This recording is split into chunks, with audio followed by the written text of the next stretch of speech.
Assalamualaikum sahabat lovers. Kali ini admin akan membawakan informasi yang berasal dari Ketua LPSK Edwin Patrogi.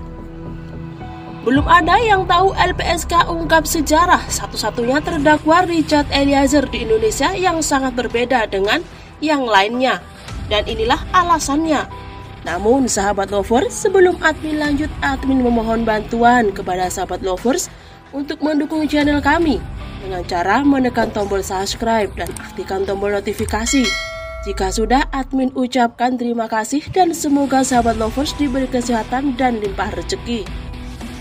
Wakil Ketua Lembaga Perlindungan Saksi dan Korban LPSK, Edwin Patrogi Pasaribu mengaku sepanjang karirnya baru kali ini melihat terdakwa pembunuhan yang menjadi idola. Saya melihat suatu hal yang unik, yang mungkin dalam sepanjang pengalaman saya belum pernah lihat ada tersangka atau terdakwa pembunuhan menjadi idola. Bahwa cerita itu ada di negeri orang, kita pernah baca, tetapi di Indonesia itu sepengetahuan saya ini yang pertama kali, ungkap Edwin Patrogi.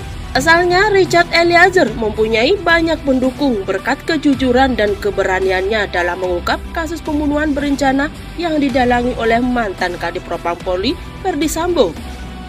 Mereka bukan hanya hadir untuk menunjukkan kepedulian, simpati kepada Richard karena kejujurannya, tapi yang menurut saya lebih luar biasa lagi, mereka menunjukkan sayang. Kenapa? Ketika kalau sayang kan ngasih hadiah hadiah itu untuk Richard banyak sekali, ungkap Edwin Patrogi. Edwin menjelaskan hadiah yang diberikan pendukung Richard Eliezer harus melalui LPSK terlebih dahulu, mengingat statusnya sebagai justice kolaborator. Hadiah yang diberikan para pendukung berupa jam tangan, sepatu, batik, selimut, kemeja, dan lain yang menunjukkan rasa sayang publik kepada Richard Eliezer. Selanjutnya, tuntutan 12 tahun penjara yang diterima Richard Eliezer membuat LPSK dan penasihat hukum sangatlah terkejut. Edwin Patrogi mengatakan bahwa mantan ajudan Ferdy Sambo ini merupakan sosok yang matang karena mampu mengendalikan emosi. Walaupun terpukul ketika mendengar tuntutan itu, menurut saya ekspresinya enggak berlebihan. Dia juga menangis, tapi menurut saya dia bisa menahan dirinya, tidak terseduh-seduh dan tidak terisak-isak. Jadi memang menurut saya secara mental dia matang, ungkap Edwin Patrogi yang dikutip dari ayjakarta.com. Kemudian ketika mendengar penuturan dari ibunda Richard Eliezer, di mana ia meyakini bahwa polisi berpangkat Barada ini merupakan anak yang baik. Menariknya, informasi yang didapat dari Rike Almapurihang, Edwin Patrogi mengatakan kalau Richard Eliezer dulunya anak yang cengeng dibanding dengan kakaknya.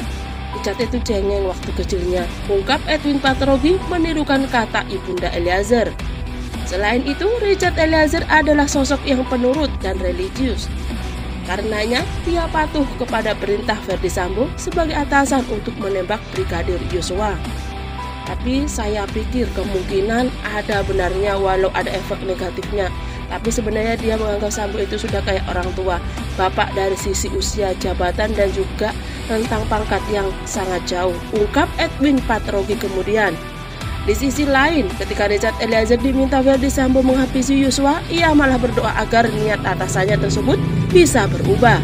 Namun harapan tersebut berbanding terbalik dengan apa yang diharapkan oleh Eliezer di doanya.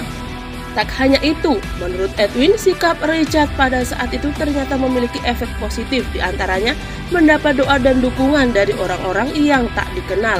Orang tidak ada hubungan darah, tidak ada hubungan keluarga, tidak ada hubungan kerabatan, bukan hanya dari Jakarta, bahkan dari luar negeri.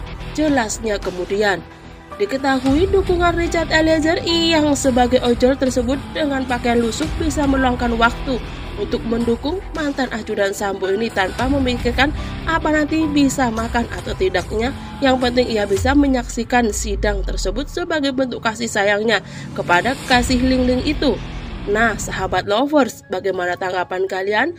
Cantum di kolom komentar dan terima kasih sudah menyimak video kami sampai habis. Sampai jumpa di video pembahasan selanjutnya.